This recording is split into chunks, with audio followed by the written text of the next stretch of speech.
Good afternoon. My name is Kadeen. Welcome to my channel, Becoming. Today I have with me. Janelle, I forgot my name, you know. Wow. This is my little sister.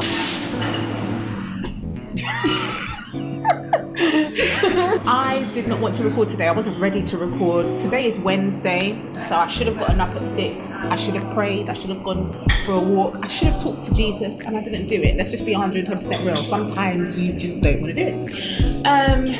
But for the last week or so, God's really been challenging me about preparing for the unknown, and it's proper throwing me off. Like, how do you prepare for something that you can't see? How do you prepare for something that could potentially be dangerous, painful, scary? Like, how do you do that? And the first thought that came to my mind is, okay, what do I bring with me? What do I have in my bag? Now, I know for a fact that this one here has a full-size bottle of Vaseline Intensive Care in her bag. Of course. A full size. I have Ashley hands out. I have cream. I have Nivea lip care and Vaseline. Why I need both, I don't know. I have a matte lipstick and I have lip balm. I have 2 perfumes, my purse. I've got a load of stuff. Books. I got so much stuff. Listen, what do you have in your bag? I hate attitude. I'm spitting out there. But I have cream, like she said. Vaseline. What's the brand called? What? The big tub that we got at home. Soft and Beautiful. The one that smells like baby powder. I've got highlighter. You always got a highlighter the gods and back. I got hairbands and bobby pins, and then lots of journals. That's it. Loads of stuff in the bag, and God was just kind of saying to me, no, that's not what I want you to have. Okay, what do you want to have, Jesus? Okay. So when I was talking to God about it, like, how do I prepare? And he was like, it's not about what you carry necessarily, but it's about what's on the inside of you. So we was talking about your heart. So we hear lots of scriptures that say, as a man thinketh in his heart, so is he. And out of the abundance of the heart, the mouth speaks. And it tells you that everything we do stems from our heart. So one thing that's in my heart right now is the fact that I want to cut off my sister's hair. I just don't want it to grow longer than mine. I refuse. So what then is going to happen is that I'm going to shave off her hair while she's sleeping and cut off several strands. Her hair is like down. That is not the point here. The point is that your hair will not grow longer than mine. So we're going to stop the hair growth. We're going to bind it right now in the name of Jesus. You know, with the power and the authority that God has given me, I take hold of your hair growth and I stop it in Jesus' name. Okay. Can we say hallelujah? And the church say amen? I'm not agreeing. It's too late.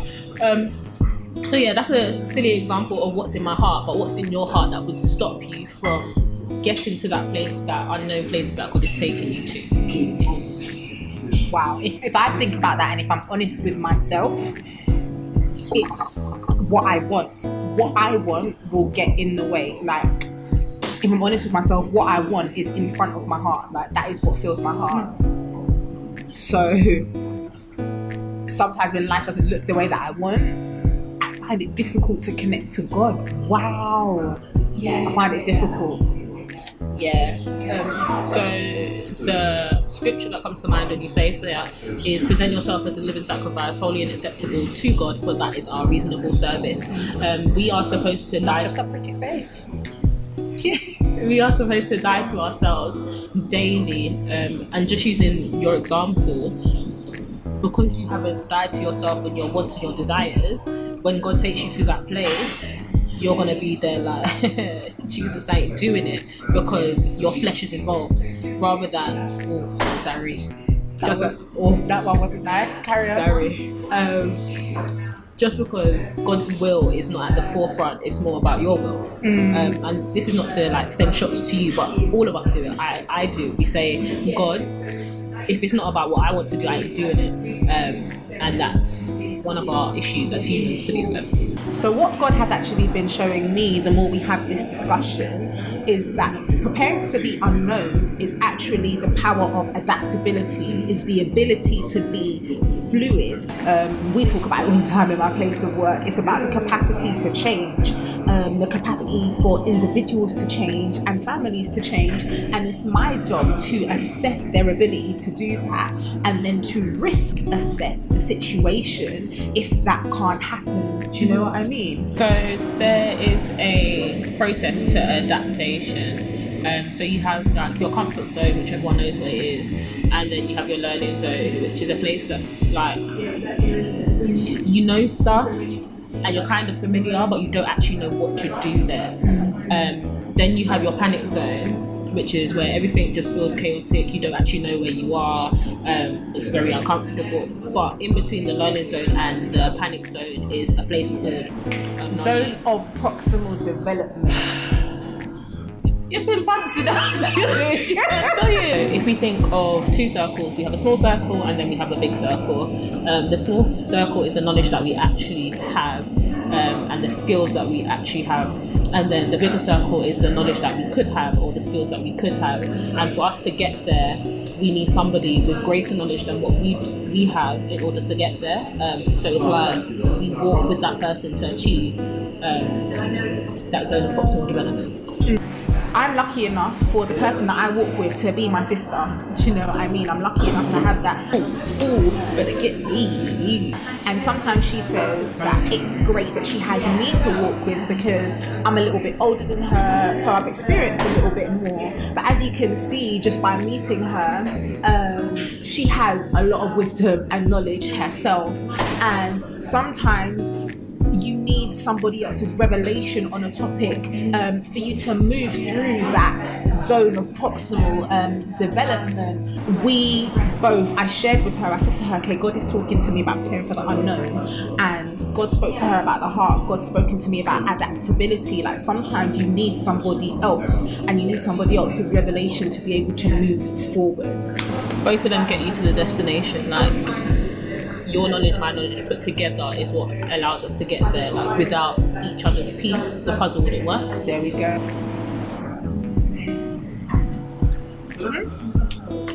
What's the word? What? It's up here.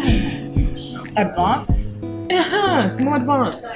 There's a quote that says the comfort zone is a beautiful place, but nothing ever grows there.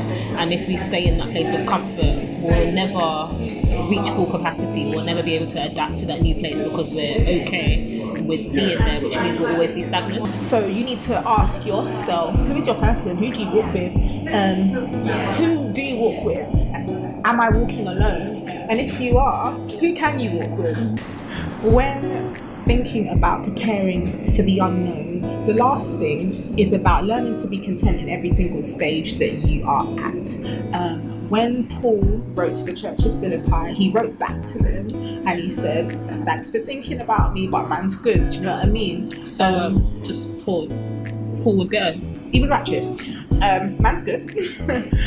I've learned to be content where I am. I've had little, I've had much. My belly's been full, I've been hungry, but I've learned to be content. That is the secret to it all. Being content and trusting in God, who is my strength. So yeah, if we think about preparing for the unknown, we have to think about our hearts and what is in front of our hearts. We have to think about being adaptable, being fluid. We have to think about who we're walking with when we're moving from the learning zone to panic. And lastly, we have to learn to be content. Learn to be content. On the back of that, one thing you used to say all the time was that it's not about enduring the journey, but it's about enjoying it. In the process of going to the unknown, you don't know where you're going, but often we get so focused on the process and enduring. That's the word. We never really take a moment to be thankful for being there. It doesn't really take a moment to enjoy this new place that we're in. So my encouragement would be to enjoy the place and not to get so caught up in just getting by and getting to the other side. Let's start again. Last time. I'm not meant for this. Please remember to like, to comment, and to subscribe to my channel. That is Kadeen Fairweather on YouTube. You can find my Twitter and my Instagram below. We'll pop Janelle's under there as well. And maybe she'll be back. I won't. Maybe she won't. I will.